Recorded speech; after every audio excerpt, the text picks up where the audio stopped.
भावे रहे खुलने से एक हफ्ता कबल इस्लामाबाद, पाकिस्तान। वक्त दोपहर 3:30 बजे।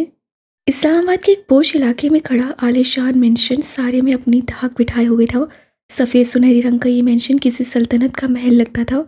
वसी और अरीज घास का कदा पार करते, मुलाजमीन की फौज को एक नज़र देखते, आलीशान सजावटी सामान से आंखों को खीरा करते अंदर आओ तो डाइनिंग हॉल में लगी मेज से गिर दो लोग बैठे थे।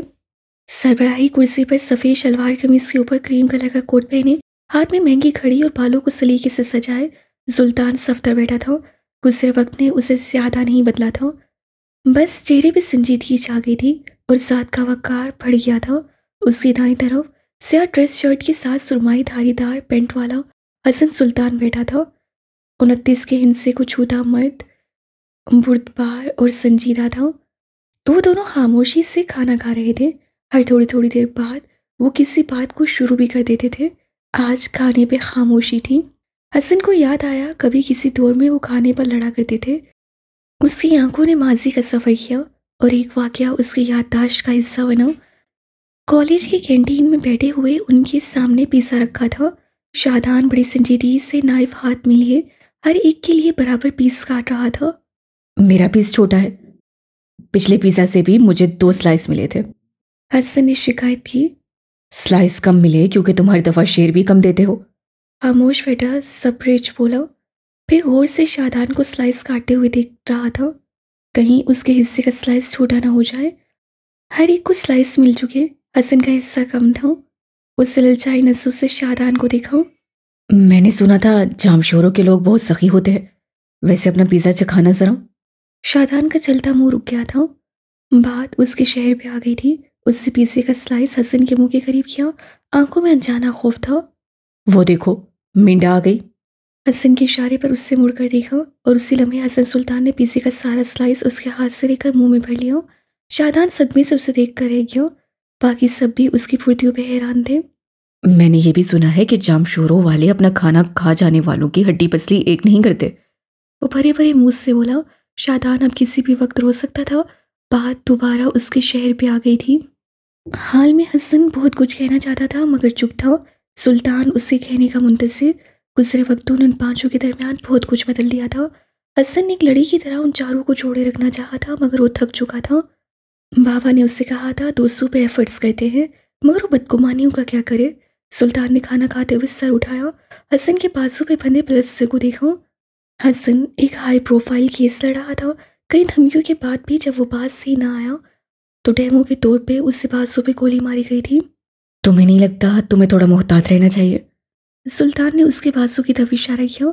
हसन ने हाथ चलाया और ग्लास हाथ में उठा लिया तो खून भरे, फिर वापस रखा और कांटा उठा लिया। ये हमारी खानदानी रवायत है, जॉब के दौरान जब तक गोलियां ना खाए तो नुहा हजम नहीं होती। उससे बात को हवा में उड़ाया। उसके भनोई ने भी तो ऐसी ही गोलियां खाई थी। हाय बेचारा। हसन, उसे संजीदगी से पुकारा। मैं कह रहा हूं मोहतात रहो, जो काम तुम कर रहे हो वहां खतरा है। इस केस को छोड़ दो, तुम्हारा बहनोई मसाइल से निकल सकता है। तुम उस जैसे नहीं हो। तुम्हारा बाप मुख्तलिफ इंसान था, तुम्हारे पास उनके जितने ताल्लुकात नहीं। हसन ने कांटा रखा, उसके चेहरे को गौर से देखा। हम 1.5 साल बाद मिल रहे हैं। मुझे लगा तुमने अपने दोस्त को बुलाया है, लेकिन तुमने तो बैरिस्टर हसन सुल्तान को बुलाया है।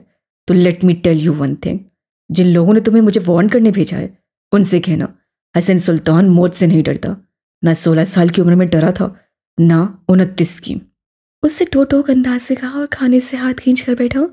मैंने खाने से तो नहीं रोका हसन, खाना खाओ। सियासत ने उसके अंदर एक चीज को कूट कूट कर भरा था और वो था अपने जज्बात को काबू करना, तासुरात सपाट रखना, आग लगा देने वाली बात पे बर्फ की तरह ठंडा रहना। नहीं खाना, मुझे भर गया मेरा पेट, बेसारी से कहा और नैपकिन से लब थपथपाए। जब हम पहली बार मिले थे तब तो तुम ऐसे नहीं थे हसन। संजीदा तबसरा। हम में पहले जैसा कुछ रहा है क्या? वो तुंदीज से बोला। हमला सिर्फ मुझ पे नहीं हुआ, 2 हफ्ते पहले शादान की गाड़ी पे भी गोलियां चलाई गई थीं, लेकिन वो जिंदा है, जख्मी भी नहीं। आज शो भी किया है, अच्छा लग रहा था, वजन बढ़ाया है उसने। सुल्तान सुकून से बोला। जबरेज जिस एनजीओ में काम करता था वो दवालिया होकर भाग गई है। जबरेज का ड्रीम प्रोजेक्ट अधूरा रह गया है, 2 साल से उसकी नौकरी छूट गई है। वो 2 हफ्तों से थेरेपी सेशंस ले रहा है। Therapy heels. तो लफ्ज़ी तबसरा, सारा ध्यान खाने पे। ज़ुखरुफ के बाप के कातिल उसे भी धमकियां दे रहे हैं। उनका कहना है कि ज़ुखरुफ ठीक है।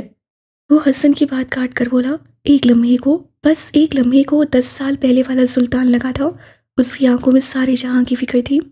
वो अपनी आंखों का हाल नहीं छुपा सकता था। हसन ने अफसोस से उसे देखा था। हम कौन हैं सुल्तान? हम क्या बन गए हैं?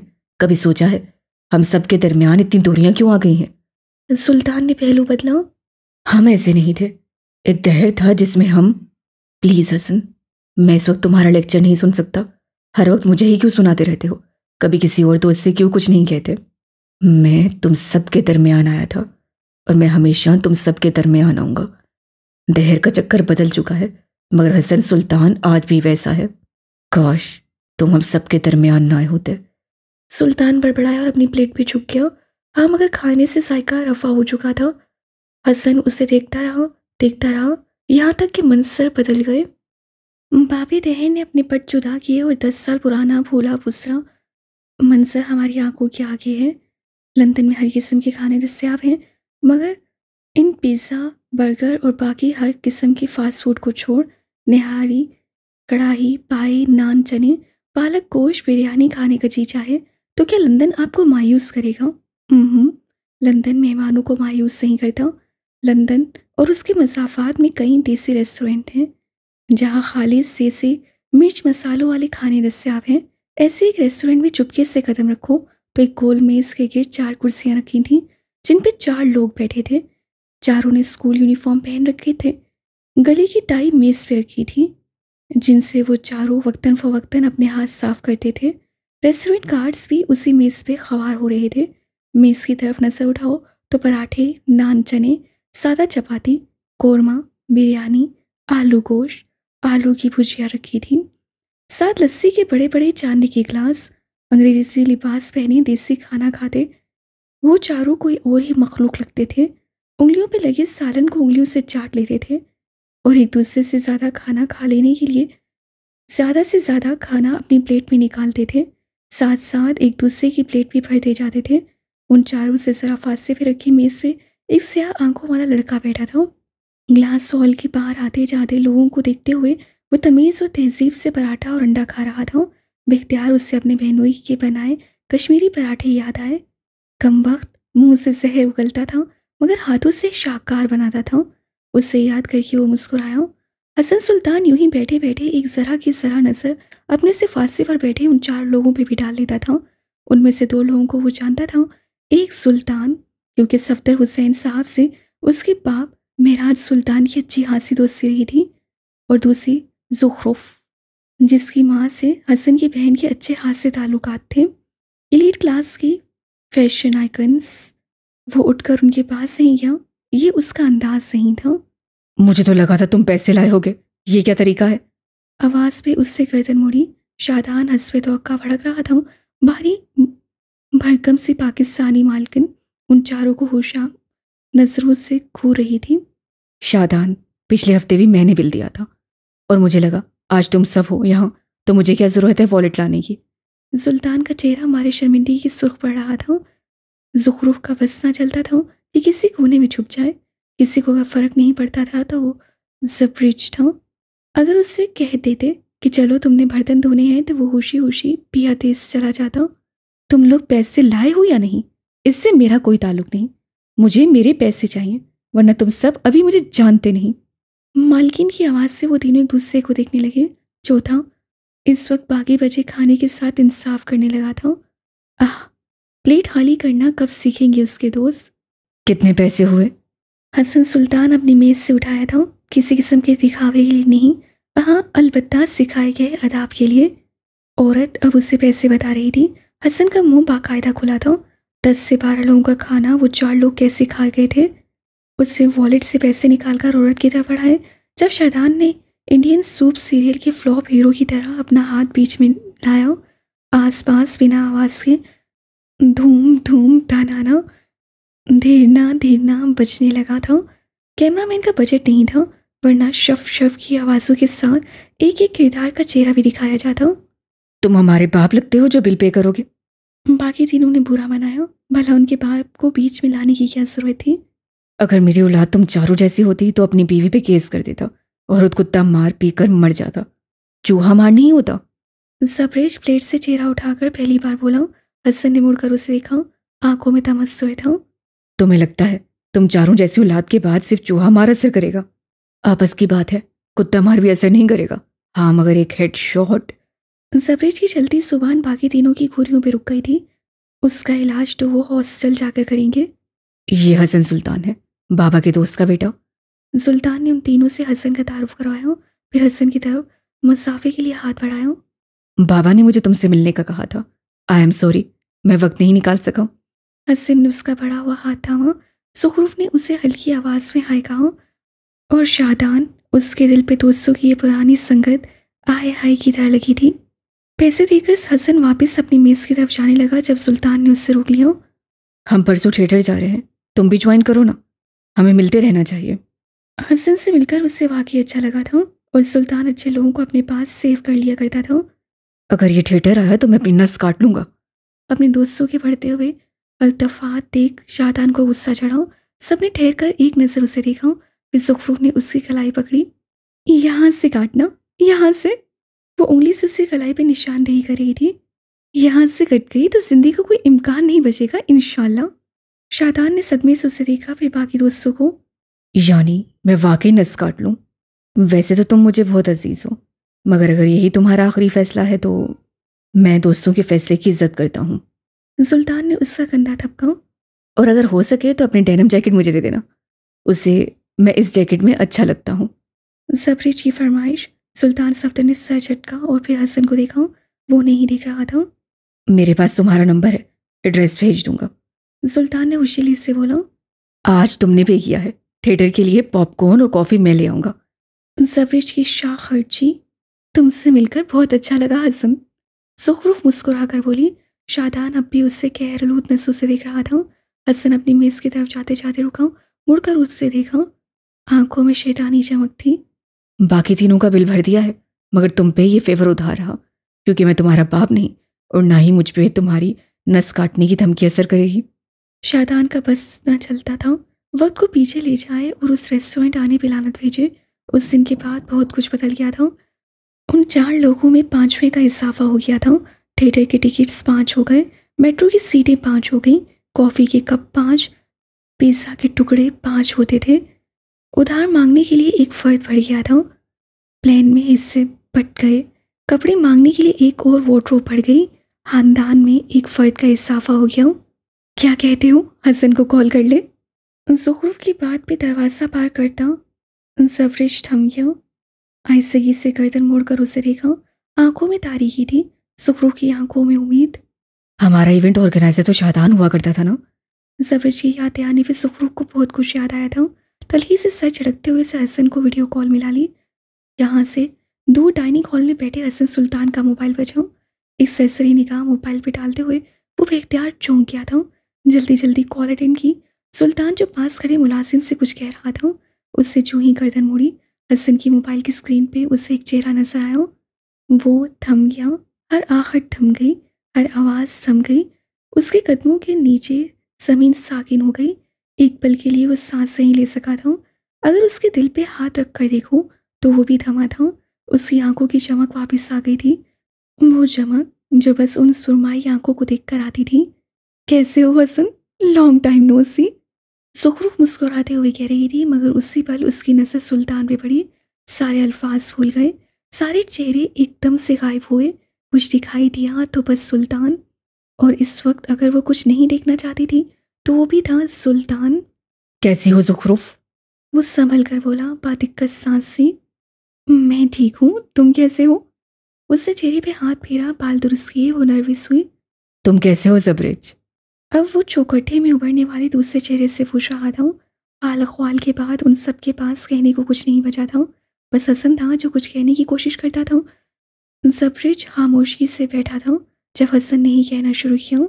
मैं शादान को भी कॉल पे ला रहा हूँ। कहते हुए उससे एक और कॉल मिलाई। कोसों दूर अपने कमरे में बालकनी की रेलिंग पे हाथ जमाए खड़े शादान का फ़ोन बजा तो ख्यालों की रोज से बाहर आया। पैंट की पॉकेट से मोबाइल निकाल कर उससे नंबर देखा तो उससे अजनबा सा हुआ। वो दोनों तो अच्छे टर्म्स पे नहीं थे। फिर ये कॉल। गहरी सांस भरते कॉल अटेंड करते हुए वो सिंगल सोफे पे आ बैठा। स्क्रीन के चौखट्टे में उसे 4 लोग नजर आए। खुशी होने की बजाय उसके चेहरे पे तंज था। 1000 बातें थीं, 1000 तंज, 1000 गिले शिकवे थे उससे दिल में रखे, और दिल ही दिल में कुड़ता रहा। मेरा ख्याल था हम मिल लें, हम सब चंद दिन का नारायण एरियाज का टूर कैसा रहेगा। ज़ुहूर ने एक बार फिर कुछ कहना चाहा। मैं मसरूफ़ हूँ। सुल्तान बोला। एक दिन के लिए अंदरूनी लाहौर की सैर। शादान, तुम्हारे लिए तो गोल्डन चांस है। देसी खानों के बहुत शौकीन थे तुम। हसन बोला। वक्त गुजर गया, शौक बदल गया, जो था वो माजी में ही रह गया।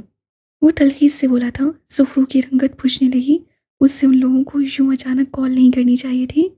माजी की राख फैलाओ जरा, क्या मालूम कुछ निकल आए। कोई शौक, कोई गिला, कोई कारनामा। सुल्तान का बस न चलता था उसकी गर्दन तक अपने हाथ ले जाए। किस्सा तो हाल का भी कुछ मुख्तलिफ नहीं है। लोग कहते कुछ हैं, करते कुछ और बताते कुछ हैं। उन दोनों के दरमियान हालात संगीन होने लगे थे। हसन बेबसी से उसे देखता रहा। काश उसके बस में होता तो बाबे तहर खोलता, 10 साल पीछे सफ़र करता और वहाँ उस रेस्टोरेंट में बैठे उन 4 लोगों को नज़रअंदाज करके चला जाता। हाँ, दहर के पट बंद हो चुके थे। अब जो था यही था। हम वीकेंड पे मिलेंगे। सफरेज सारे वक्त में पहली बार बोला था। कैफे विंग चार्म, शाम 7 बजे। हर कोई इनकार कर सकता था मगर उसके लिए बोलना पड़ता है, और यहाँ मौजूद इन 5 लोगों ने बोलना खुद पे हराम कर रखा था। उन्हें गुड़ना आता था, रंजिशें पालनी आती थी, बोगस रखना आता था। मैं ज़्यादा वक्त नहीं दे पाऊंगा।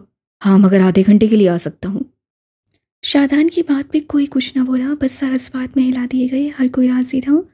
आधे घंटे की मुलाकात कर ही क्या लेगी। इस वक्त तो 5 नफूस ये नहीं जानते थे कि आधा घंटा उनकी ज़िंदगी के चक्कर पूरे बदलने वाला था।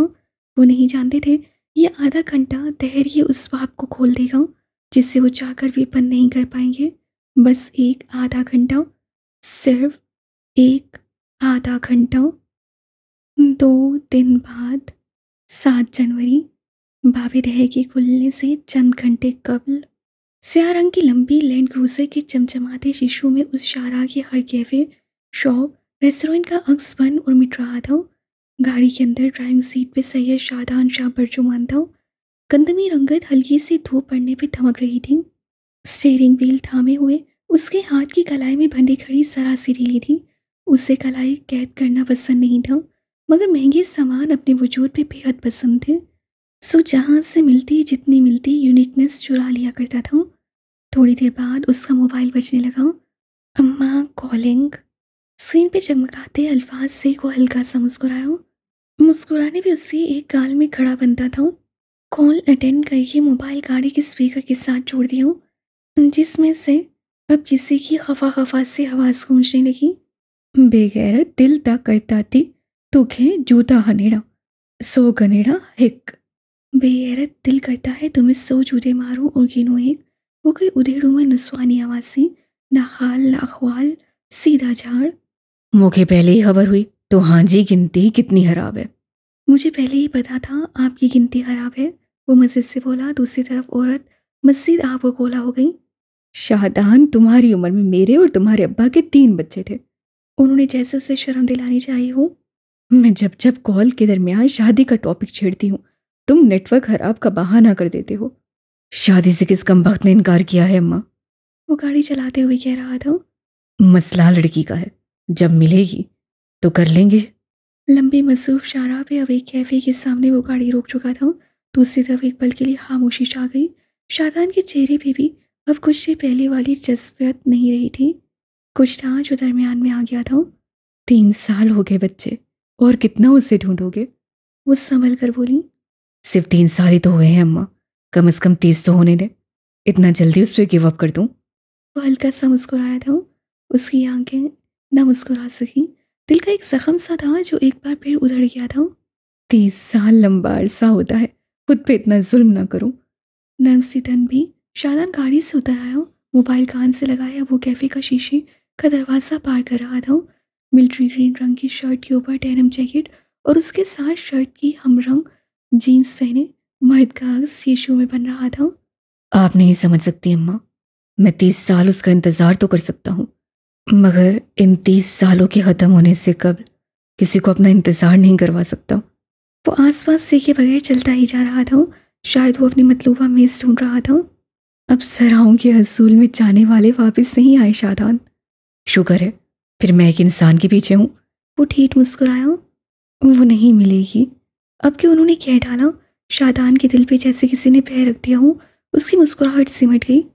फिर एक बात समझ लें, अगर शादान के लिए वो नहीं तो फिर शादान किसी के लिए नहीं। कतई लहजे में कहकर वो सीने तय करता ऊपर आया और बालकनी में रखी मेज़ पे आ बैठा। यहाँ 2 मेज़ों की जगह थी और यहाँ से नजर आता मंजर बेहद खूबसूरत था। बालकनी की ग्रिल से लटकती बेलें और दोनों तरफ दीवार पे लगे रंग बिरंगे गमले इस जगह को एक स्टैटिक सा नजारा देते थे। मैंने तुम्हारे लिए बहुत अच्छी लड़की देखी है, एक बार उससे मिल तो लो। वो मिसर हुई। शादान मुस्कुराया।